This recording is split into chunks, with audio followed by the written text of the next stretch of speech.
कहीं भी जहाँ भी धार्मिक आधार पर बंटवारा होता है तो आम लोगों का बिल्कुल फ़ायदा नहीं होता, आम लोग तो मारे जाते हैं। जो हिंदू महासभा थी वो तो उस समय से बहुत पहले से ये मांग करती आ रही थी। आमतौर पर आज़ादी में जो बंटवारा हुआ, जो कत्लेआम हुआ, उसको लेकर जिन्ना को, मुसलमानों को दोषी ठहराया जाता है। आपकी क्या राय है? ये धारणा सही नहीं है, क्योंकि जिन्ना और मुस्लिम लीग ने जो पाकिस्तान में भी मांग की है ना, वो तो 1940 से बाद की है। मगर दूसरी तरफ जो हिंदू महासभा थी वो तो उस समय से बहुत पहले से ये मांग करती आ रही थी। वो 1870 के मतलब टाइम में भी वो ये मांग कर रहे थे कि हिंदू मुसलमान दो अलग अलग कौमें हैं, ये इकट्ठे नहीं रह सकती और इनके लिए अलग अलग देश होना चाहिए। उसके उन्होंने अपने नाम भी रख छोड़े थे, आर्याव्रत रख छोड़े, ब्रह्म व्रत रखो, और या हिंदू राष्ट्र का जो संकल्प था उन्होंने पहले ही बना लिया था। मतलब बंटवारे की चाहत जिन्ना की 1947 के आसपास की है और इनकी 1870 से चला आ रहा है। बिल्कुल बिल्कुल, बहुत पहले से ही ऐसी ऑर्गेनाइजेशन बन गई थी, हिंदू महासभा बन गई थी।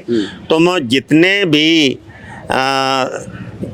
हिंदू धर्म में दक्षिण पंथी ताकतें थी अंग्रेज़ों के दौर में और 1880 के बाद, उनकी खुद की लिखतें पढ़ लो, उनमें यह लिखा हुआ है कि हम मुसलमानों के साथ नहीं रह सकते।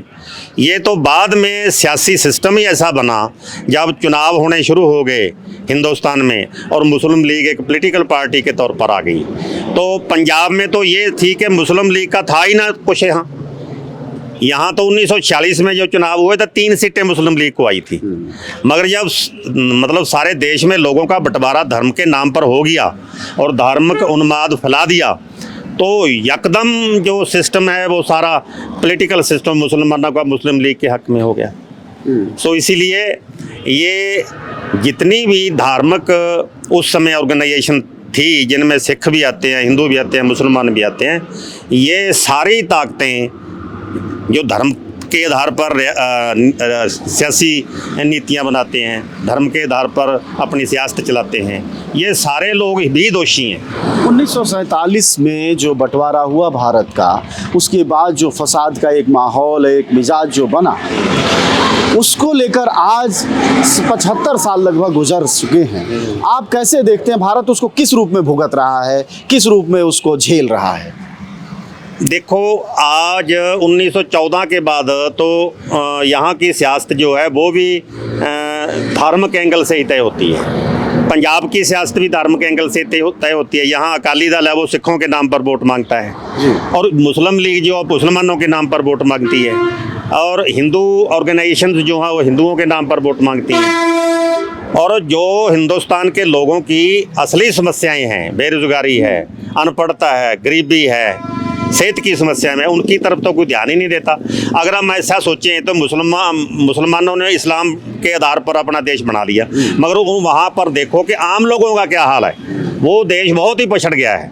जहाँ जहाँ भी धार्मिक लड़ाइयाँ चल रही हैं दुनिया में देख लो, कहीं भी अमन नहीं है। ईरान में चले जाओ, इराक में चले जाओ, फ़लस्तीन में चले जाओ, जहाँ जहाँ भी धार्मिक उन्मादी जो हैं वो सियासत को प्रभावित कर रहे हैं और कई जगह तो हथियारबंद लड़ाइयाँ भी चल रही हैं धर्म के नाम पर। और ये जो सारा दुनिया में ये बर्तारा हो रहा है, जब आर्थिक पॉलिटिकल सिस्टम फेल हो जाते हैं तो वो धार्मिक उन्मादियों को उकसाया जाता है। तो अभी जब भारत के भविष्य की बात होती है तो हिंदू शक्तियाँ, भाजपा कहती हैं कि हिंदू राष्ट्र बनना चाहिए। तो आप जब हिंदू राष्ट्र के रूप में भविष्य के भारत को देखते हैं तो आप क्या अंदाज़ा लगाते हैं? देखो, हिंदुस्तान का जो संविधान बना है ना, ये आज़ादी की लड़ाई लड़ने वालों ने बहुत कुर्बानियाँ देकर बनाया है और यहाँ का संविधान सभी को बराबर हक देता है। यहाँ किसी भी धार्मिक फिरके को स्टेट जो है वो मान्यता नहीं देती है। यहाँ पर सभी लोग बराबर हैं। और जो लोग ऐसा कर रहे हैं कि धार्मिक उन्माद फैला रहे हैं, धर्म के आधार पर मतलब वोट मांगते हैं, जो हैं वो हिंदुस्तान के यहाँ के जमहूरी ढांचे को, यहाँ के सेकुलर जो लोकतंत्री ढांचा है उसको नुकसान पहुँचा रहे हैं। तो इसका बहुत बुरा नतीजा निकलेगा। कहीं भी जहाँ भी धार्मिक आधार पर बंटवारा होता है तो आम लोगों का बिल्कुल फ़ायदा नहीं होता, आम लोग तो मारे जाते हैं। पंजाब की उदाहरण है, जहाँ भी दंगे होते हैं गरीब लोग मारे जाते हैं।